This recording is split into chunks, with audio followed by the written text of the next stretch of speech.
People told me to trust my kids. Trust your family, they said. Blood is thicker than water. Well, I'm 74 years old, and I learned something these past few months that nobody warns you about when you get to my age. Sometimes the people you trust the most are the ones who'll cut you the deepest, and they'll do it with a smile on their face telling you it's for your own good. This is my house. I built it with my own two hands back in 1973. Every nail, every board, every coat of paint.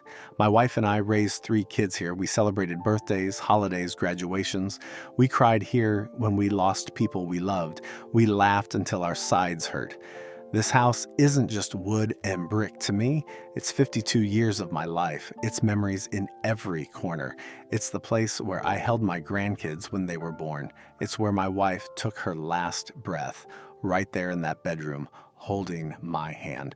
So when I tell you what my family tried to do, you'll understand why it hurts so damn much.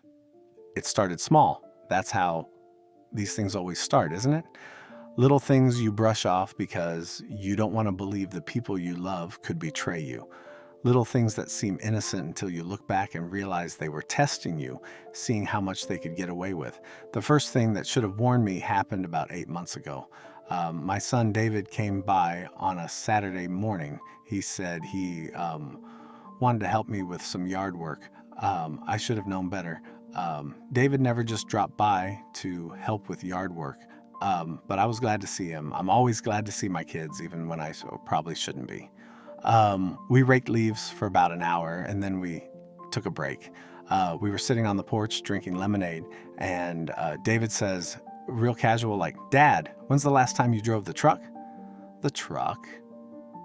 My 1987 Ford F-150, forest green, manual transmission, 240,000 miles on it, and it ran like a dream because I'd maintained it.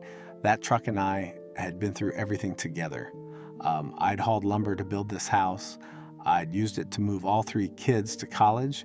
I'd driven it to the hospital the night my wife went into labor with our youngest. I'd driven it to her funeral. That truck wasn't just a vehicle. It was a part of my life. I drive it, I told David. Maybe not every day, but I drive it. "Dad, be honest," he said. "When's the last time you actually took it anywhere?" I thought about it. Maybe it had been a couple of weeks. I mostly drove my sedan these days. Easier on gas, easier to park. But the truck was still mine, still registered, still insured, still sitting in my driveway, ready whenever I needed it. "What's your point?" I asked him. "My point is, it's just sitting there. It's taking up space. And honestly, Dad, I worry about you driving something that big. The blind spots, the manual transmission, your reflexes aren't what they used to be. Your reflexes aren't what they used to be. Like I was too old, too slow, too incompetent to drive a damn truck I'd been driving for 37 years. I'm fine, I said. The truck stays." David nodded. He didn't push it. He helped me finish the yard work, gave me a hug, and left. And I thought that was the end of it. 2 weeks later, I went out to start the truck just to keep the engine running smooth like you're supposed to do, and it was gone. The truck was gone. My driveway was empty except for my sedan. I called David immediately. My hands were shaking so bad I could barely hold the phone. "Dad, hey," he answered, all cheerful. "What's up?" "Where's my truck?" I said. Silence. Then, "Oh, I was going to talk to you about that." "Where's my truck, David?" "Dad, calm down. I sold it, but I got a great price for it, and the money's going into your savings account. You'll see." I couldn't speak. I literally couldn't form words. He sold my truck without asking, without permission, without even telling me. "You had no right," I finally managed to say. "Dad, you weren't using it. It was just depreciating in value. I did you a favor. That truck was a safety hazard anyway. You should be thanking me. I should be thanking him for stealing my property and selling it without my consent. That wasn't your decision to make," I said. My voice was shaking. Everything was shaking. Look, I'm your son. I'm looking out for you. Sometimes that means making tough calls. You'll understand eventually. I hung up on him. I'd never hung up on my son in my life, but I couldn't listen to another word. I couldn't hear him justify what he'd done like it was some kind of gift. I sat on my porch for 2 hours, just staring at the empty spot where my truck should have been. And I cried. I'm not ashamed to admit it. I cried like I hadn't cried since my wife died, because it wasn't just about the truck. It was about what it represented. It was about them deciding they knew better than me. It was about them taking pieces of my life away and acting like they were doing me a favor. It was about them treating me like a child who needed to be managed. But even then, even after the truck, I told myself it was a misunderstanding.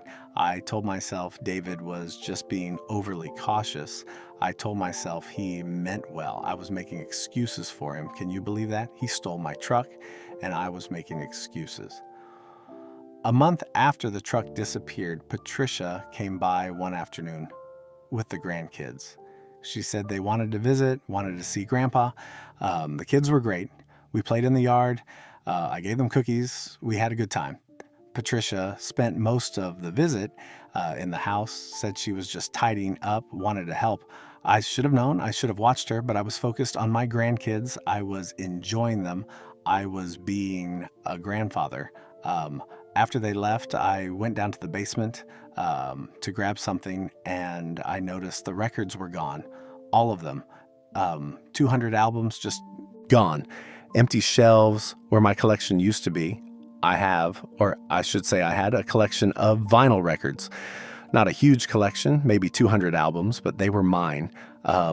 Jazz, blues, some rock and roll, big band stuff from the 40s and 50s.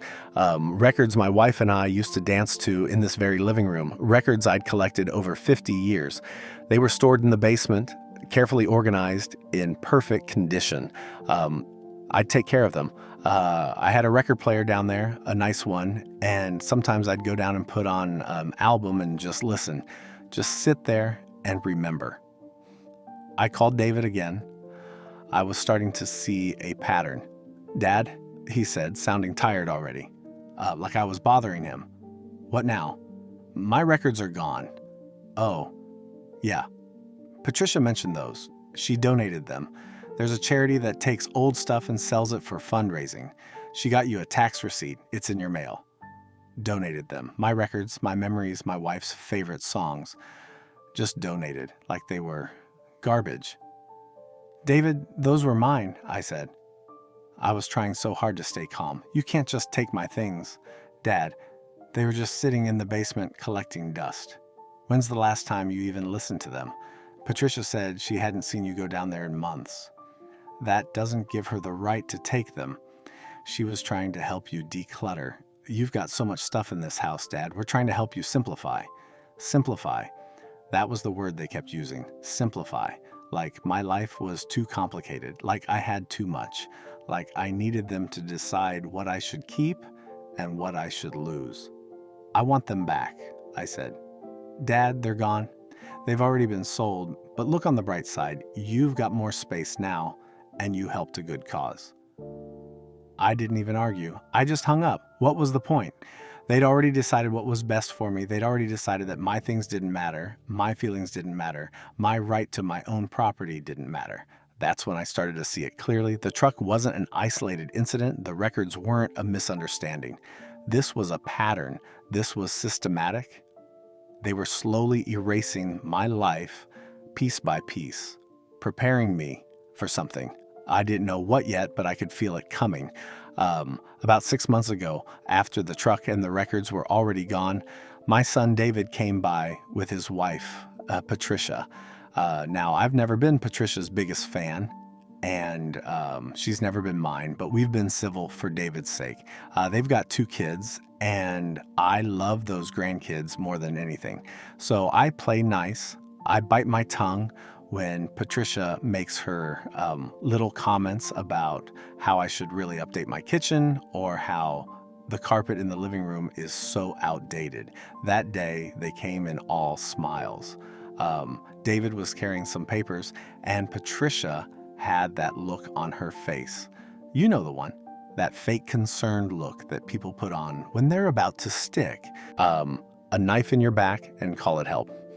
Dad, David said, sitting down at my kitchen table like he owned the place, we need to talk about your future. Your future? Not our future, not the family's future, my future. Like I was some kind of project they needed to manage. I sat down across from them. I just made coffee, and I remember thinking how nice it was that they'd stop by. Shows you how naive I was. Patricia and I have been talking, David continued, and right there I should have known.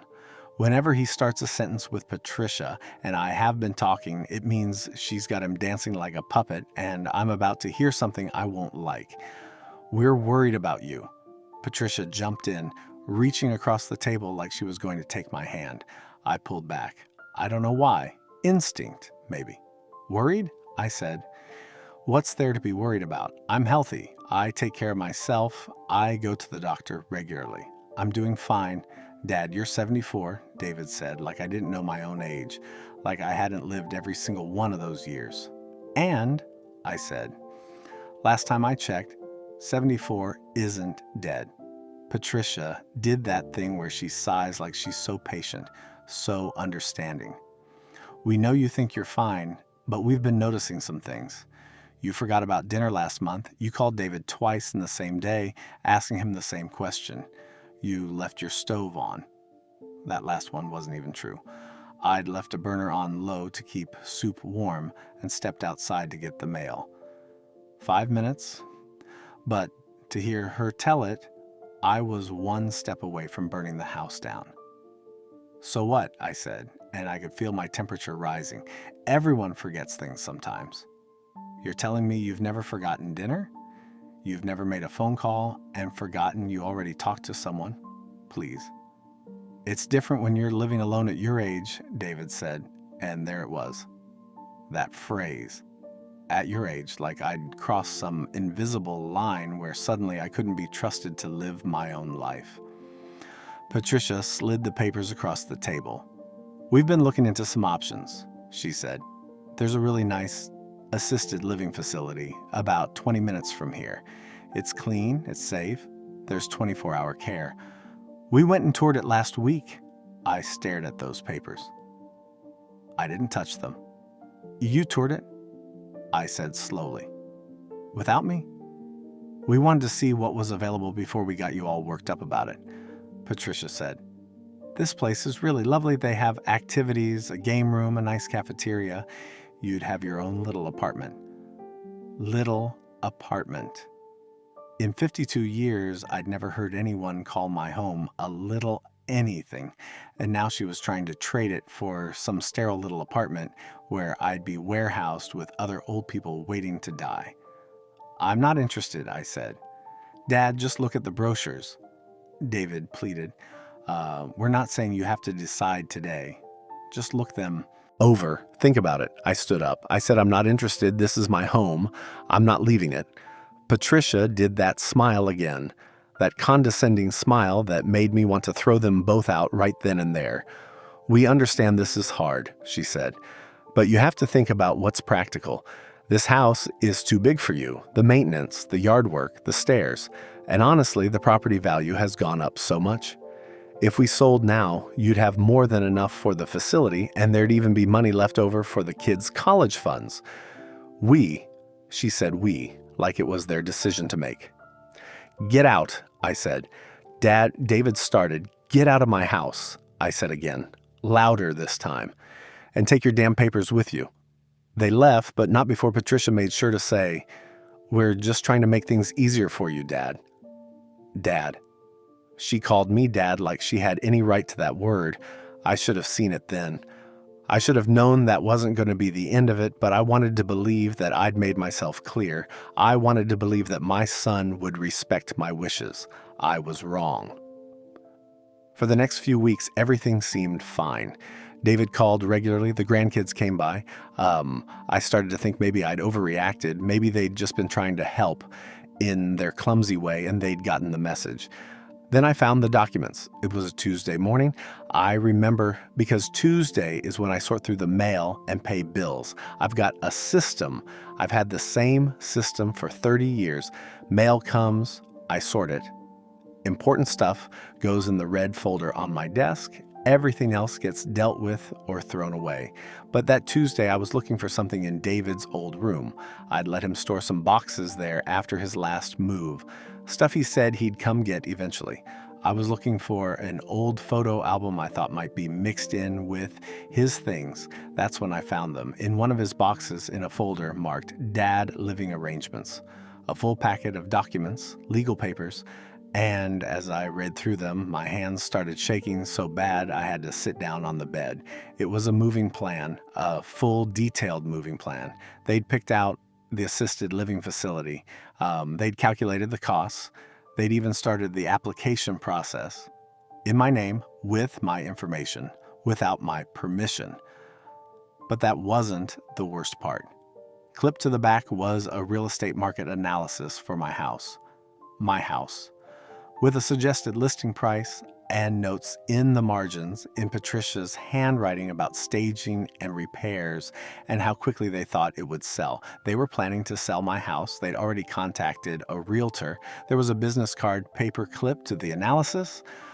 Janet Morrison, real estate agent, with a note that said, "Looking forward to working with you. I've cleared my calendar for next Tuesday." Next Tuesday. That was in 6 days.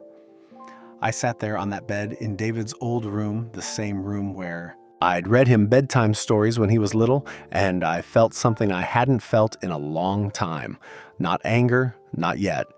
Something colder than that, something that settled in my chest like ice. Betrayal. My son was planning to sell my house without my consent.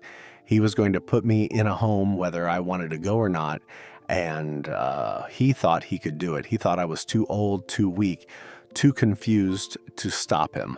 I took photos of everything with my phone, every page, every note, every document.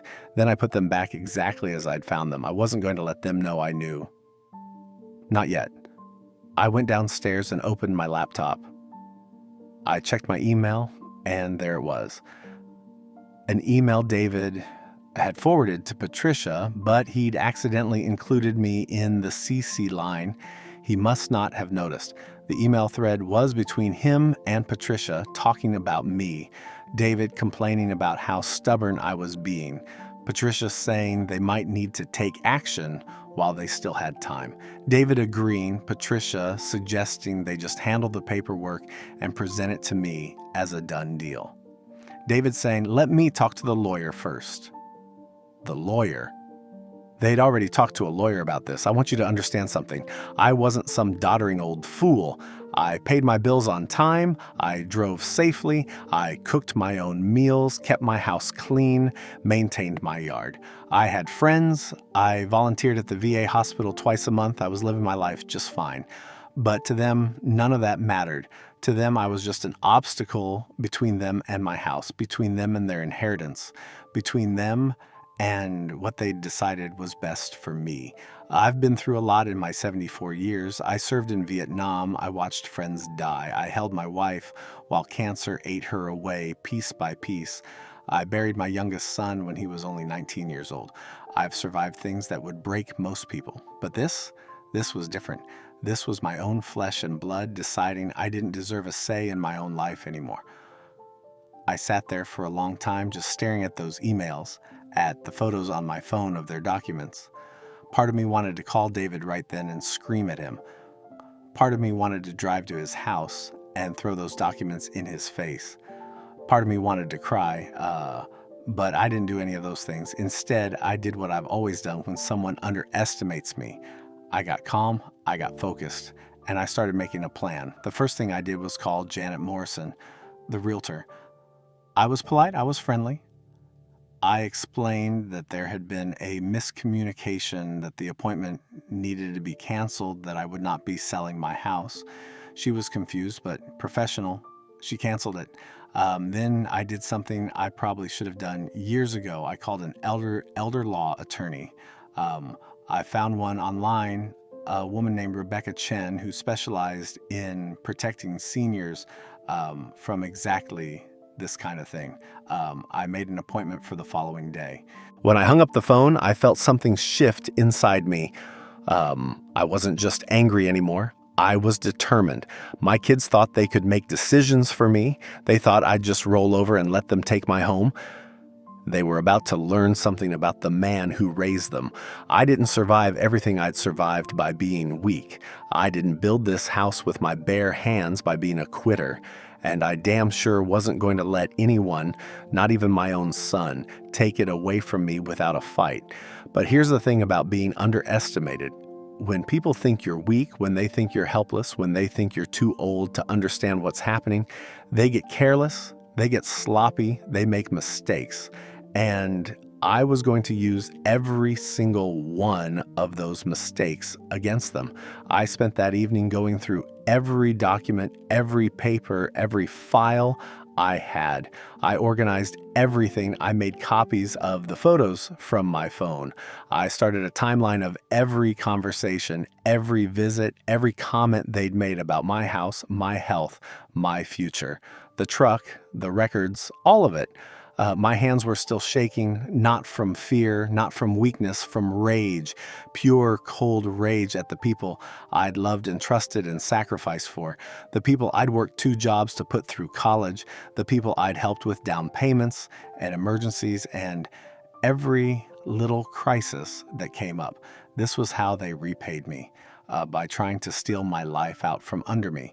I looked around my living room, at the chair where my wife used to sit and read, at the photos on the wall of birthdays and weddings and grandkids, at the bookshelf I'd built with my own hands, at the fireplace where we'd roasted marshmallows with the kids every winter.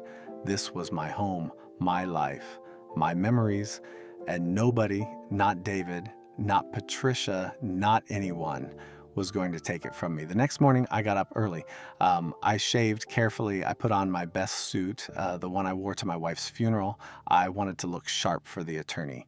I wanted to look like a man who knew what he was doing. Rebecca Chen's office was downtown. I drove myself there, parked myself, walked in myself. Every step was a reminder that I was still capable, still independent, still here. She was younger than I expected, maybe 40, with kind eyes and a firm handshake. She offered me coffee. I accepted. We sat down in her office, and I told her everything. I showed her the photos of the documents I'd found. I showed her the emails. I showed her the real estate analysis, and I watched her face get harder and harder as she read through it all. When I finished, she looked up at me and said, "Mr. Morrison, what your family is attempting to do is not only unethical, it's potentially illegal.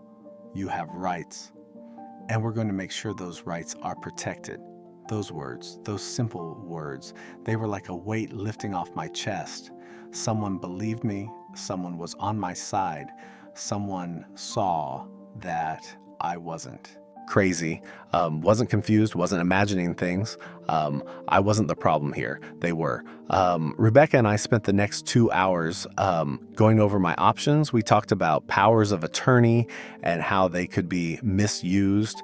We talked about conservatorships and how families sometimes tried to have elderly parents declared incompetent. We talked about my house and my assets and how to protect them. By the time I left her office, I had a plan, a real plan. Not just anger and hurt feelings, an actual legal strategy to make sure my family couldn't do this to me. But more than that, I had something else. I had proof that I wasn't what they thought I was. I wasn't some helpless old man who needed to be managed and controlled.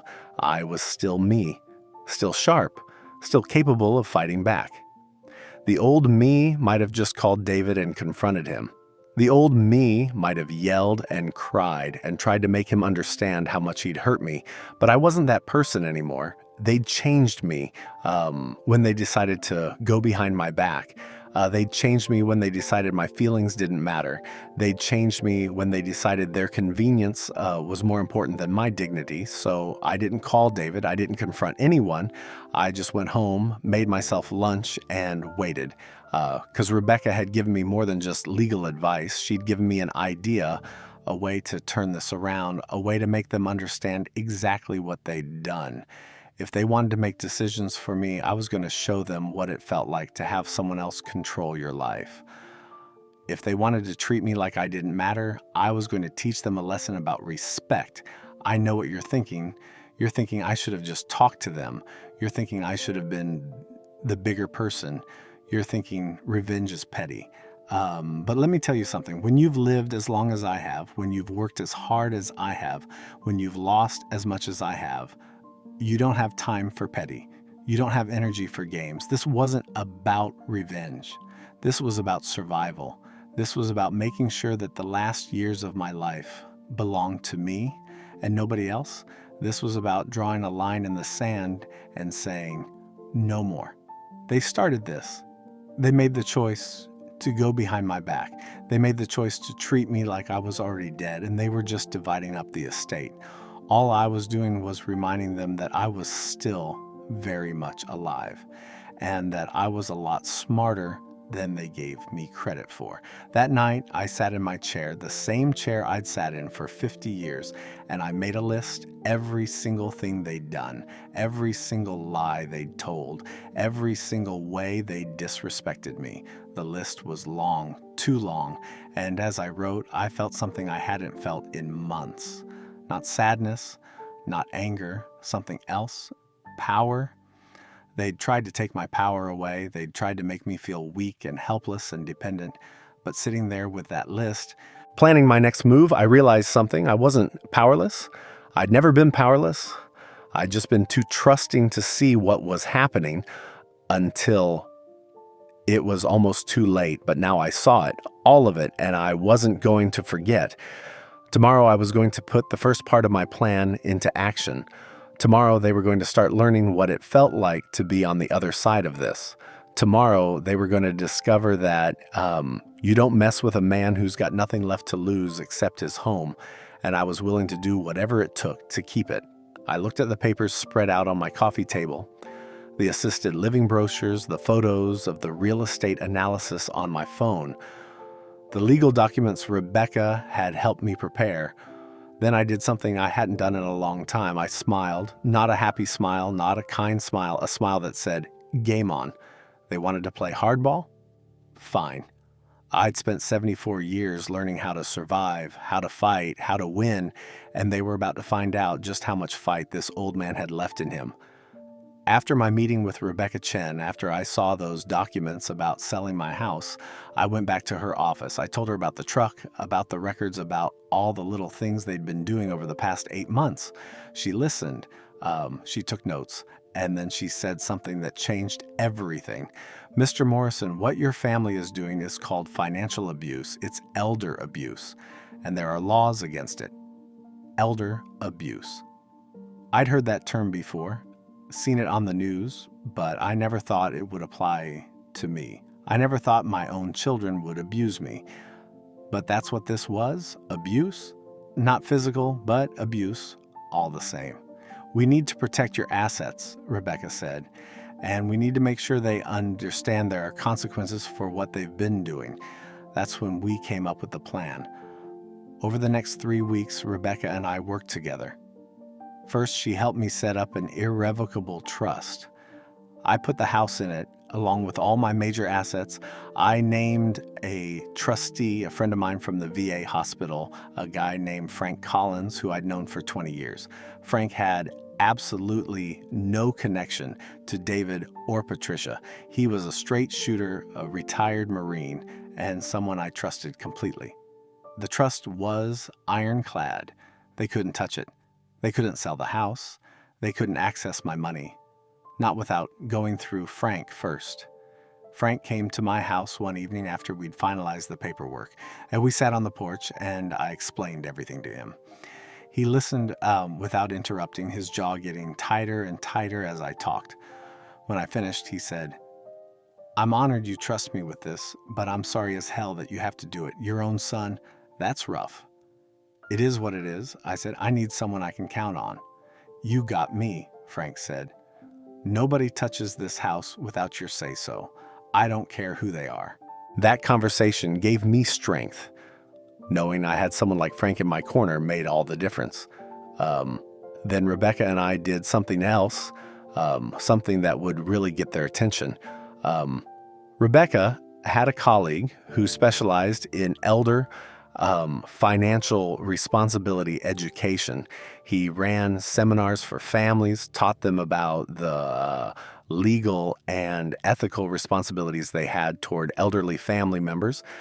It was legitimate, professional, important work, and it was available for anyone who'd been reported for potential elder abuse. I filed a report, a formal legal report with Adult Protective Services. I documented everything: the truck, the records, the documents I'd found about selling my house, the emails about taking action.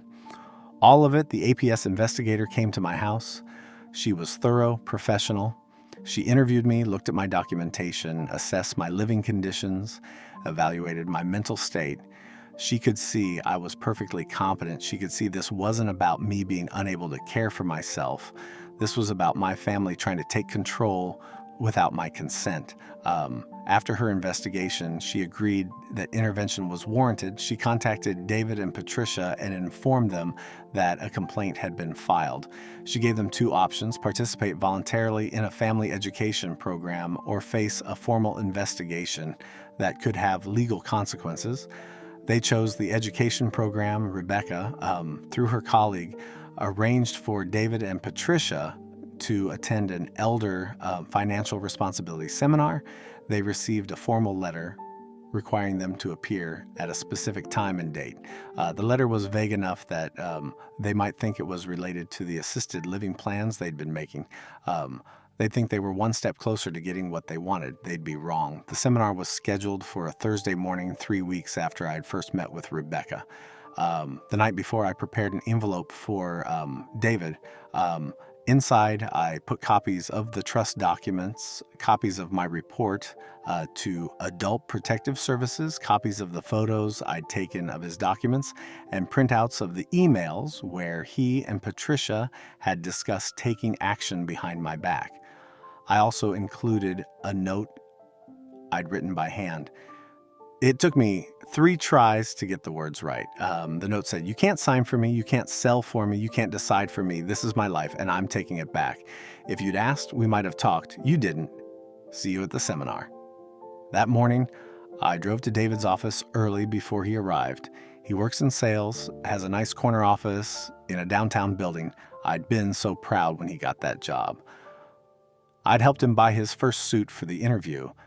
His secretary, a woman named Margaret, who'd always been kind to me, was just setting up for the day. "Mr. Morrison," she said, surprised.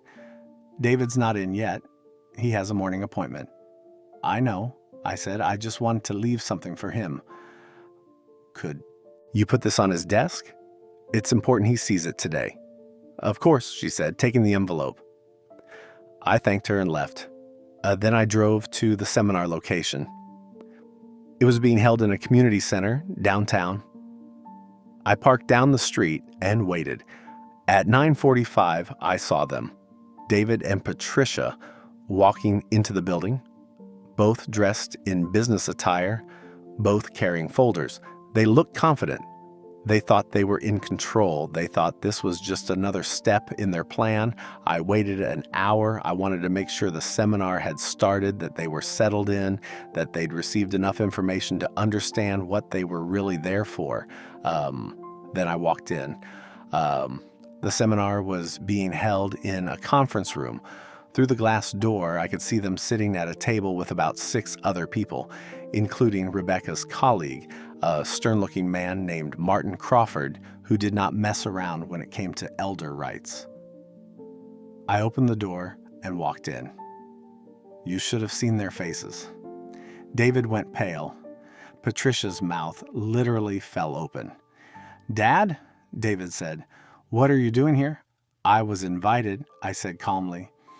I took a seat at the back of the room. "Don't let me interrupt." Martin looked at me and nodded slightly. We'd planned this. He knew I was coming. As I was saying, Martin continued, looking directly at David and Patricia. elder financial abuse is a serious crime. It includes selling property without consent, taking control of finances without proper legal authority, and making decisions about living arrangements without the elder's informed consent. Patricia's face was getting red. "I don't understand why we're here," she said. "We were told this was about elder care planning." "You're here," Martin said, because a report was filed with Adult Protective Services regarding potential financial abuse of an elderly family member. That report triggered an investigation. As a result of that investigation, you've been required to attend this educational seminar. This is part of the intervention process. "Report?" David said. He turned around and looked at me. "Dad, did you?" "Yes," I said. "I did. I reported you, both of you." The room went silent. One of the other attendees, an older woman, whispered to the person next to her. This was clearly more dramatic than the usual seminar. "I don't believe this," Patricia said. She stood up. "This is ridiculous. We've been trying to help him. We've been trying to keep him safe." "By selling his truck without permission?" Martin said, consulting his notes. "By donating his personal property without consent. By planning to sell his house and move him into assisted living against his will. He needs help," Patricia insisted. "He's not thinking clearly. I'm right here." I interrupted. My voice was louder than I'd meant it to be. "I'm sitting right here, and I can hear you talking about me like I'm not in the room, like I'm not a person, like I don't have rights." David stood up now too. "Dad, please, can we talk about this privately?" "No," I said. "You've had plenty of chances to talk to me privately. You chose not to. You chose to go behind my back instead. You chose to treat me like I was already dead and you were just managing the estate." "That's not fair," David said, and I could hear his voice cracking. "Good. Let him feel something. Let him feel a fraction of what I'd been feeling." "Not fair?" I stood up now, and my legs were shaking, but I stayed standing. "You want to talk about fair? I worked 2 jobs to put you through college. I co-signed your first house. I babysat your kids when you and Patricia needed help. I have been there for you every single time you needed me. And this is how you repay me, by treating me like I'm incompetent, by taking my things, by planning to sell my home." "We were trying to help," David said weakly. "You were trying to help yourselves," I said. "To my house, to my money, to your inheritance before I'm even dead." Patricia made a sound like she'd been slapped. "How dare you?" she said. "We've sacrificed for you. We've spent our time, our energy." "Nobody asked you to," I said. "Nobody asked you to sacrifice anything. I asked you to respect me, to include me in decisions about my own life. That's all I asked, and you couldn't even do that." Martin cleared his throat. "I think," he said carefully, "we should take a break. Mr. Morrison, perhaps you and your family could use some private time to discuss this." "There's nothing to discuss," I said. "I've made arrangements. Legal arrangements. My house is in an irrevocable trust.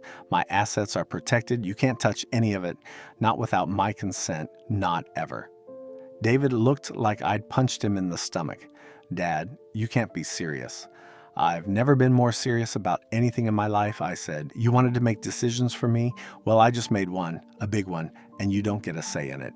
I walked out of that room with my head held high. My heart was pounding so hard I thought I might pass out, but I didn't let them see it. I didn't let them see how much it hurt to do that to my own son, because it did hurt. God, it hurt like hell. But sometimes you have to hurt the people you love to make them understand that they've hurt you worse. I drove home and I sat in my chair, the same chair I always sit in, and I waited. I knew they'd come. I knew David would show up at my door, ready to yell or cry or beg. He came 2 hours later, alone.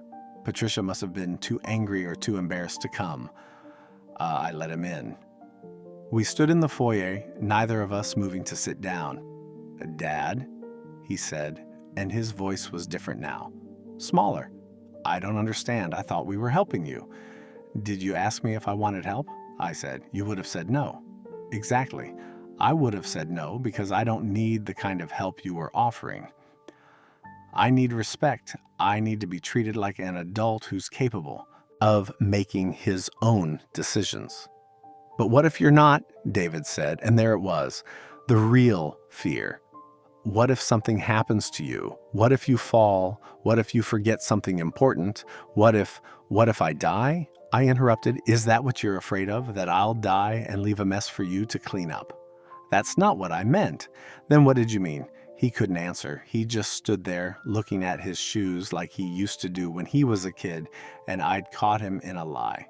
I love you, David, I said, and my voice broke on his name. I love you more than anything in this world, but I can't let you do this to me. I can't let you take my life away, piece by piece, and call it love. I wasn't trying to take your life away, he said. I was trying to make it easier. Easier for who? I asked. For me or for you? He didn't answer. That was answer enough.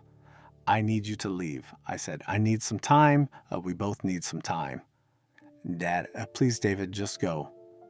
He left, and I closed the door behind him and locked it. Something I almost never did because this was a safe neighborhood and I'd never felt like I needed to lock my door. But I locked it that night. I locked it because I didn't feel safe anymore, even in my own home, even from my own family. I want you to know something. Doing what I did, setting up that trust, filing that report, confronting them like that, it wasn't easy. It wasn't satisfying the way revenge is supposed to be in movies. It was devastating. It was heartbreaking. It felt like I was destroying my relationship with my son, maybe forever. But it was also necessary because if I didn't stand up for myself, who would? If I didn't protect my rights, who would protect them? I spent the next week alone. David didn't call. Patricia certainly didn't call.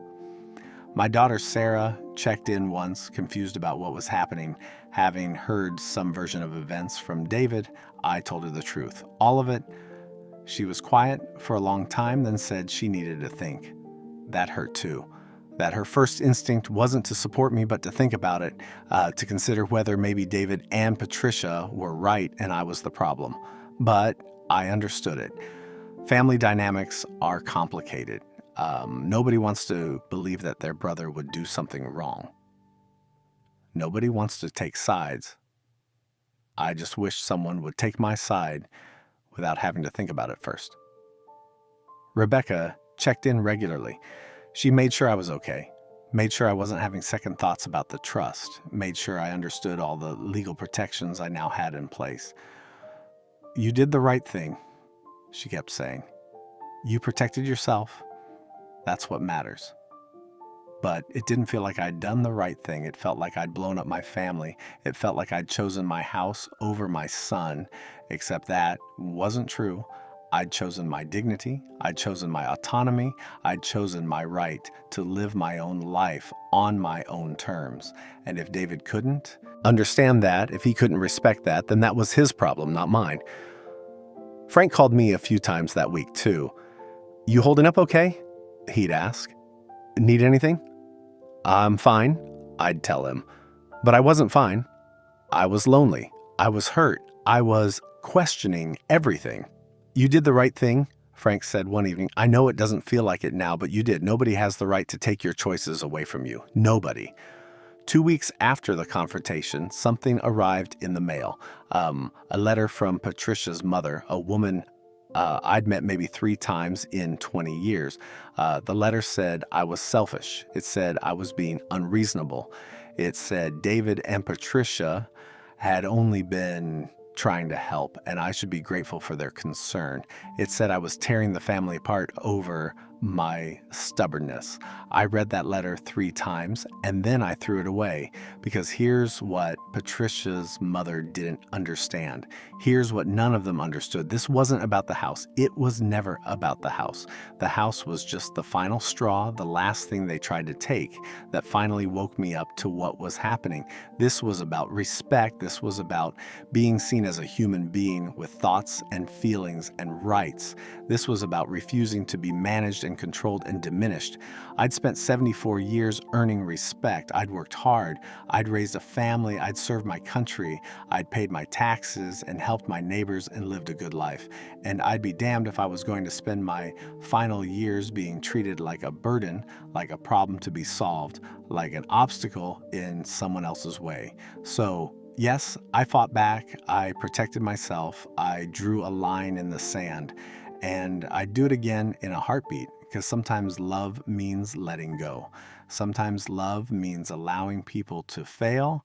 Sometimes love means respecting someone enough to let them make their own choices, even if you think those choices are wrong.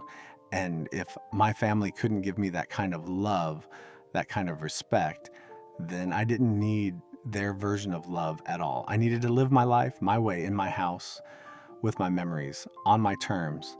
And nobody, not David, not Patricia, not anyone, was going to take that away from me. Not without one hell of a fight. The truck money, by the way, never made it to my savings account like David promised. When I finally asked him about it 3 months later, during one of our therapy sessions, he admitted he'd used it to pay down some credit card debt. He said he'd planned to pay me back eventually. That was just another lie in a long line of lies. The records? Gone forever. Sold at some charity auction for probably a fraction of what they were worth.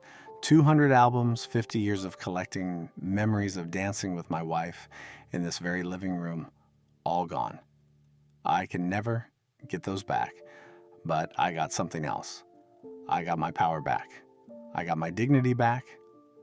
I got my right to choose what happens to my life back. And that was worth more than any truck or any record collection.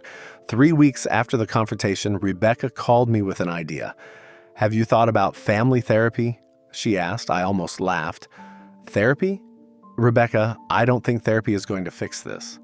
"Maybe not," she said, "but it might help you all communicate better. It might help them understand what they did wrong, and it might help you process what you're feeling." "I know what I'm feeling," I said. "I'm angry, I'm hurt, I'm betrayed." "Exactly," she said. "And they need to hear that, not from a lawyer, not in a courtroom, from you in a safe space where someone can mediate." I didn't want to go to therapy. I didn't want to sit in a room with David and Patricia and talk about my feelings like we were on some daytime television show. I wanted them to apologize. I wanted them to understand. I wanted them to fix what they'd broken. But Rebecca was right about one thing. If I didn't try, if I didn't at least give them a chance to hear me, then I was giving up on the relationship completely. And as angry as I was, as hurt as I wasn't ready to do that yet. So I agreed under certain conditions. First, the therapist had to be someone who specialized in elder issues and family dynamics, someone who understood the power imbalances, the vulnerabilities, the specific challenges of aging parents and adult children. Second, David and Patricia had to agree to come. I wasn't going to force them. This had to be their choice. Third, we'd do it at the therapist's office, not my house, not their house. Neutral ground. Rebecca found someone, Dr. Sarah Kim, a family therapist with 30 years of experience.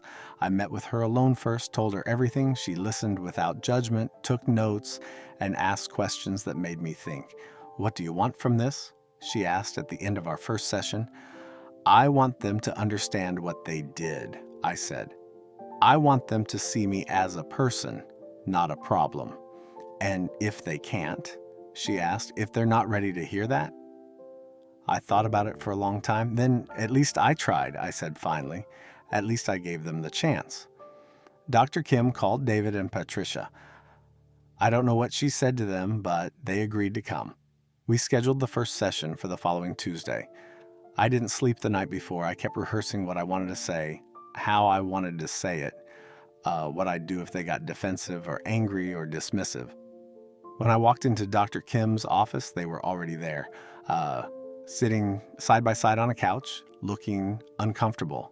They both stood when I came in. Nobody knew whether to shake hands or hug or just sit down. We sat down. Dr. Kim started with ground rules, no interrupting, No name calling, no storming out. If someone needed a break, they could ask for one. The goal wasn't to win an argument. The goal was to understand each other. Then she looked at me. Mr. Morrison, would you like to start? I took a breath. My hands were shaking again, but I didn't try to hide it this time. Let them see how much this affected me. Let them see that I wasn't made of stone. I want to tell you both what it felt like, I said, looking at David, then Patricia, then back to David. When I found those papers, when I realized you'd been planning to sell my house without even talking to me. Dad, David started, but Dr. Kim held up a hand. Let him finish, she said gently. I continued. It felt like you decided I was already gone, like I was already dead, and you were just cleaning out the estate. It felt like nothing I wanted mattered anymore, like I didn't matter anymore. My voice broke on that last word. I hadn't meant to cry. I'd promised myself I wouldn't cry. But the tears came anyway, hot and angry on my face. I've lived in that house for 52 years, I said. I built it with my own hands. My wife died in that house. My children grew up in that house. That house is not just property to me. It's my whole life, and you were going to take it away like it was nothing. Patricia shifted in her seat. She looked like she wanted to say something, but Dr. Kim's look kept her quiet. And the truck? I continued. Do you know why that truck mattered so much to me? It's because I bought it the year your mother got pregnant with you, David. That truck brought you home from the hospital. That truck taught you how to drive. That truck was there for every major moment of my life for 37 years. And you sold it. You just sold it. Without asking, without even telling me until after it was gone. David's face was red. He was looking at the floor. Dad, I didn't know. You didn't know because you didn't ask, I said. You didn't ask about the truck. You didn't ask about the records. You didn't ask about my house. You just decided what was best for me without caring what I actually wanted. We were worried about you, Patricia said, her voice defensive. We were trying to help. Help? I looked at her, really looked at her. Patricia, help means asking someone what they need and then giving it to them. What you were doing wasn't help. It was control. You were controlling me, managing me, like I was a child who couldn't be trusted to make his own decisions. You left the stove on, she said. You forgot about dinner. You called David twice in one day asking the same question. So that makes me incompetent, I said. That means I don't deserve to live in my own home? Patricia, I've seen you forget things. I've seen David forget things. Everybody forgets things. But when I do it, suddenly it's proof that I can't take care of myself. Dr. Kim spoke up. Patricia, can you help me understand something? What were you afraid would happen if Mr. Morrison stayed in his house? Patricia looked taken aback. I was afraid he'd get hurt, fall down the stairs, have a medical emergency with nobody there, forget something important, and cause a fire. Or flood or something. Those are valid concerns, Dr. Kim said. But did you talk to Mr. Morrison about those fears? We tried, Patricia said, but he wouldn't listen. I wouldn't listen? I said, my voice rising. Or I didn't agree with your solution? There's a difference, Patricia. Just because I didn't want to move into assisted living doesn't mean I wasn't listening. It means I disagreed with you. Okay, Dr. Kim said, her voice calm and steady. Let's pause for a moment. David, you've been quiet. What are you thinking? David looked up at me, and I saw something in his eyes I hadn't seen in months. He looked young, scared, like a little boy who knew he'd done something wrong. I'm thinking I messed up, he said quietly. I'm thinking I hurt my dad, and I don't know how to fix it.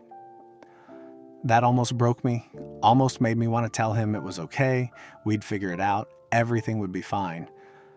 But I couldn't do that, not yet, because it wasn't okay, not until he really understood. Why did you do it? I asked him. Why did you go behind my back? Why didn't you just talk to me? David was quiet for a long time. Then he said, because I was scared you'd say no, and I thought I knew better. I thought I was protecting you. From what? From yourself, he said, and his voice cracked. From getting old, from getting hurt, from dying alone in that big house with nobody there to help you. David, I said, and I leaned forward so he had to look at me. I am getting old. That's not something you can protect me from. And yes, someday I might get hurt. Someday I might need help. But that day isn't today. And when that day comes, I need to be part of the conversation about what happens next. I need to have a say in my own life. I know that now, he said. I know I should have talked to you. I know I should have listened. I didn't want to watch you struggle. I didn't want to see you lose your independence piece by piece. So, you decided to take it all at once? I said. David, you were doing exactly what you were afraid of. You were taking away my independence. You were making me lose control of my own life. He nodded. He was crying now, too. I'm sorry, Dad. I'm so sorry. Those words. I'd been waiting to hear those words for months. But now that I heard them, they didn't fix everything the way I'd hoped they would. They were just words. The damage was still there. The trust was still broken. I appreciate that, I said, but sorry isn't enough. I need you to understand why it's not enough. Dr. Kim spoke up again. Mr. Morrison, what would be enough? What do you need from David and Patricia to begin healing this relationship? I'd thought about this question a lot over the past few weeks. I'd made a list in my head of what I needed, what I wanted, what I could live with. I need boundaries, I said. Clear boundaries. You don't come into my house and move things without asking. You don't make appointments for me without checking with me. First, you don't sell my property. You don't donate my belongings. You don't plan my future without including me in those plans. Okay? David said quickly. Yes, absolutely. I'm not finished, I said. I need you to stop treating me like I'm incompetent. Stop talking about me like I'm not in the room. Stop making decisions for me and then telling me it's for my own good. If you're worried about something, you come to me and we talk about it like adults, like equals. We can do that, Patricia said, though she sounded less certain than David. And I need time, I said. I need time to trust you again. Because right now I don't. Right now, every time you call or visit, I'm wondering what you're going to try to take from me next, and that's no way to live. That's no way to have a relationship. The room was quiet. Dr. Kim let the silence sit for a minute, then said, Those are reasonable requests. David, Patricia, can you commit to those boundaries? They both nodded. Good, Dr. Kim said. Now, I want to address something else. Mr. Morrison, you mentioned that you've taken legal steps to protect your assets. The trust, the report to Adult Protective Services. How do you think those actions affected your relationship with your son? I knew what she was getting at. She was asking if I regretted it, if I'd gone too far. I don't regret it, I said firmly. I did what I had to do to protect myself. And if I hadn't, we wouldn't be having this conversation right now. They'd have already sold my house and moved me into that facility, and I'd have no say in any of it. That's not true, Patricia said. We never would have actually done it without your consent. We were just exploring options. You had a realtor appointment scheduled, I said. You had moving plans. You had it all worked out. Don't tell me you weren't going to follow through. Patricia opened her mouth, then closed it. She had no answer to that because we both knew I was right. The trust stays, I said. The legal protections stay. I'm not removing those. Maybe someday, if we can rebuild the trust between us, we can revisit it, but not now. Not when I'm still not sure I can trust you to respect my decisions. David nodded slowly. He looked defeated, but he nodded. I understand, he said, and you're right to protect yourself. We gave you every reason not to trust us. That admission meant something. It meant he was finally seeing what he'd done, finally understanding the impact of his actions.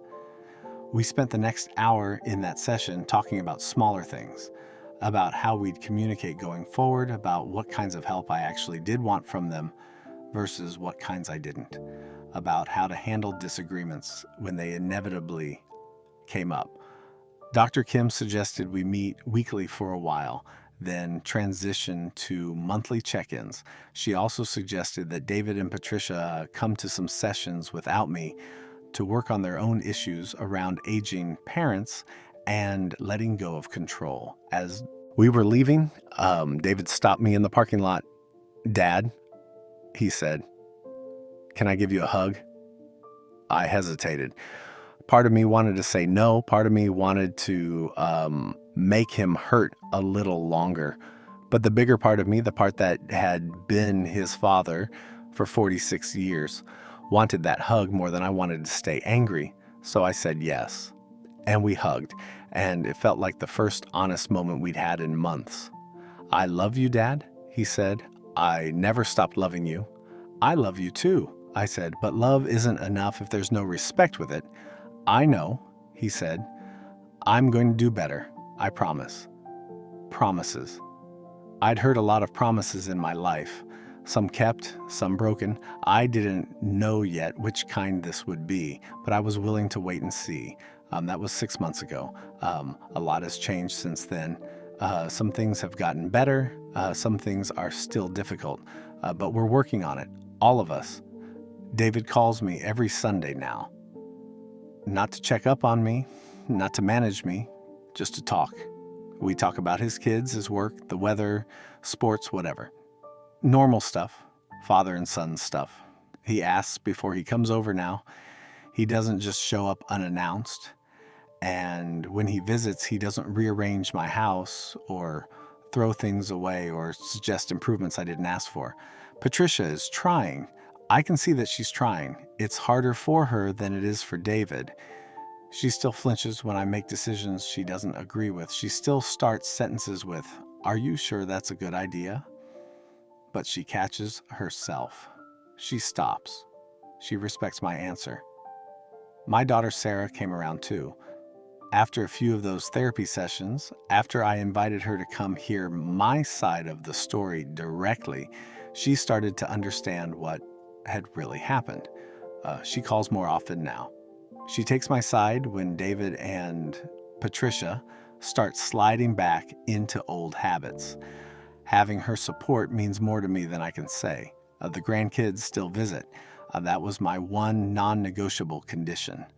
Whatever happened between me and David and Patricia, the kids couldn't be caught in the middle of it. They need their grandfather, and I need them. Last month, my grandson Tommy asked me if I could teach him how to change the oil in his car. We spent a Saturday afternoon in my garage, and I showed him everything I know about maintaining a vehicle. It reminded me of teaching David how to work on the truck back when he was 16 and thought his old man was the smartest person in the world. Those moments, they heal something in me. They remind me that family isn't just the hard parts, it's the good parts too. I still live in my house that's now in an irrevocable trust with Frank Collins as trustee. I've made some modifications since all this happened. I installed a safety rail in the bathroom. I got one of those medical alert buttons, the kind you wear around your neck in case you fall.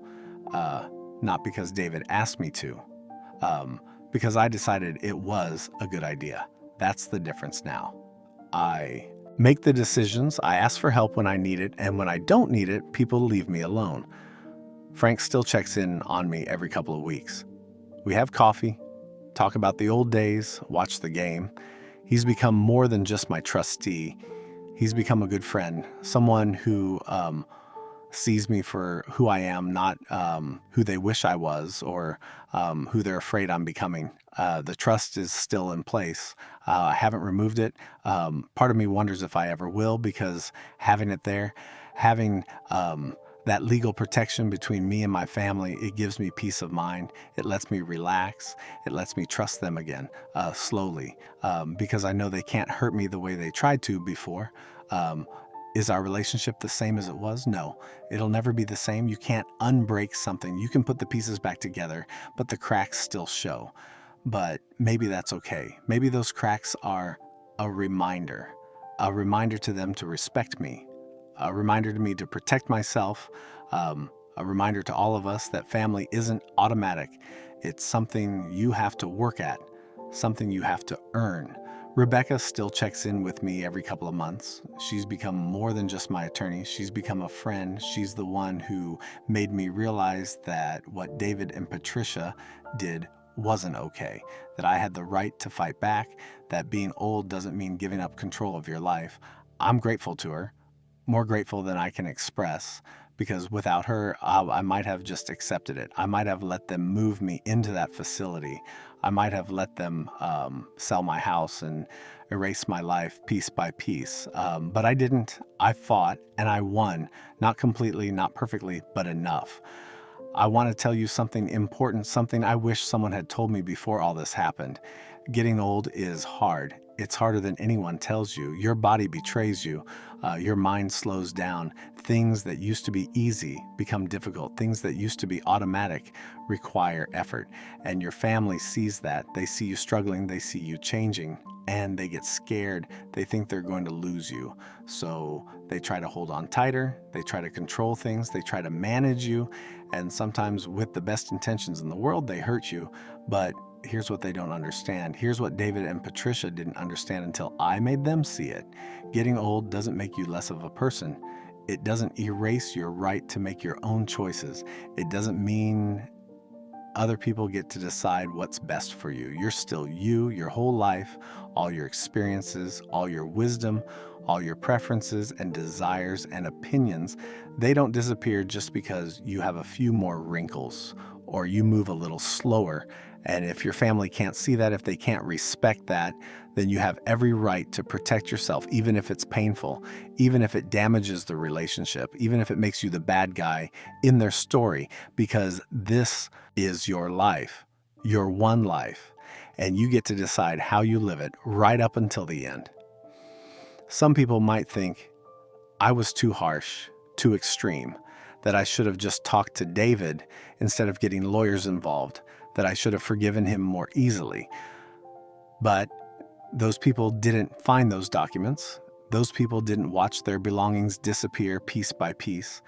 Those people didn't feel what it's like to know your own child is planning your life without you. I did what I had to do, and I'd do it again. Would I have preferred to handle it differently? Sure. I would have preferred that David and Patricia never put me in this position in the first place. I would have preferred that they respected me enough to include me in decisions about my own future. But that's not what happened. So I dealt with the situation I was in, not the situation I wished I was in. And now, 6 months later, sitting in my chair in my house, surrounded by my memories, I can honestly say I'm at peace with what I did. I'm still angry sometimes. I still hurt sometimes. When I look at that empty spot in my driveway where my truck used to be, I feel that loss. When I go down to the basement and see those empty shelves where my records were, I feel that absence. But I also feel something else, something stronger. I feel proud of myself, proud that I stood up for myself when it would have been easier to just give in. Proud that I fought back when everyone expected me to accept it. Proud that I protected my dignity, my autonomy, my right to live my life on my own terms. That pride is something nobody can take away from me. Not David, not Patricia, not anyone. I'm 74 years old. I don't know how many years I have left. Could be 2, could be 20. But however many years it is, I'm going to live them here in this house, making my own choices. And when my time does come, when I do need more help than I can manage on my own, I'll make that decision. Me. With input from people I trust, yes. With consideration for my family's concerns, yes. But ultimately, it'll be my choice because that's what this was all about. Choice, autonomy, dignity, the right to be treated like an adult human being with agency over my own life. Nobody should have to fight their own family for that. But if you do, if you find yourself in the position I was in, I want you to know that it's okay to fight back. It's okay to set boundaries. It's okay to protect yourself, even from the people you love. You don't have to be cruel to be clever. You don't have to destroy relationships to defend yourself, but you do have to be willing to stand up and say, no, this is my life, and I get to decide. That's what I did. That's what I'll keep doing for as long as I'm able. And that's my message to anyone out there who's struggling with this, to anyone who has family members trying to make decisions for them, to anyone who feels like they're losing control of their own life. Fight back. Use the legal system if you have to. Set boundaries even if it's uncomfortable. Protect yourself even if it damages relationships. Because in the end, the only person who has to live your life is you. Make sure it's the life you want to live. I look around this living room, at the chair where my wife used to sit, at the photos on the walls, at the fireplace we built together, at the windows that look out onto the yard I've maintained for 52 years. This is my home. This is my life. This is my choice, and nobody is taking it away from me. Not now, not ever. Some nights, when the house is quiet and I'm sitting in my chair, I think about what would have happened if I hadn't found those documents. If I hadn't discovered their plan in time, I'd be in some assisted living facility right now, in a small apartment that wasn't mine, surrounded by people I didn't know, following a schedule someone else created for me, eating food I didn't choose, watching my house, my home, my life belong to someone else. The thought makes me cold. But then I look around at where I actually am, in my chair, in my house, living my life, and I breathe easier. I made the right choice. Even though it was hard, even though it hurt, even though it cost me something, I made the right choice. Last week, David brought the grandkids over. We sat in the backyard and ate ice cream. The kids told me about school. David told me about a project at work. Patricia stayed home. She still does that sometimes, lets David visit without her when she needs space. I understand that. Some wounds take longer to heal than others. And it was nice. It was normal. It was what family should be. Before they left, David pulled me aside. "Dad," he said, "I know I've said this before, but I need to say it again. I'm sorry. For all of it. I was wrong. I know," I said, "and I've forgiven you, but I haven't forgotten, and I won't forget. That doesn't mean I love you any less. It just means I'm protecting myself." "I understand," he said, "and I don't blame you. The trust, the legal stuff, all of it, keep it. Keep it as long as you need to. I get it now." That meant something. It meant he really had changed, or at least he was trying to. He also told me something that day. He said he'd started paying me back for the truck. Small amounts, $50 here, $100 there, going into my account. He said it would take a while to pay off the full amount, but he wanted to make it right. I didn't know what to say to that. Part of me wanted to tell him to keep his money. Part of me wanted to tell him it was too late, but the bigger part of me just said, thank you. Because that's what healing looks like. Not grand gestures, not dramatic apologies, just small, consistent actions that show someone is trying to do better. After they left, I sat on my porch and watched the sun set. It's October now, and the leaves are changing colors. Red and gold and orange. Beautiful. I'm 74 years old. I've buried a wife and a son. I've survived a war. I've built a house and raised a family and lived a full life. And I'm not done yet. This house, this life, it's mine. I earned it every single day of it, and I'm going to keep living it until I can't anymore. On my terms, in my home, with my dignity intact. That's not revenge. That's not cruelty. That's not even being stubborn. That's just being alive. Really, truly alive. And that's something worth fighting for. You don't have to be cruel to be clever. You just have to know your worth. You just have to know when to stand your ground. I stood my ground, and I'm still standing, and I'll keep standing as long as I'm able. This is my house. This is my life. This is my story, and it's not over yet, not by a long shot.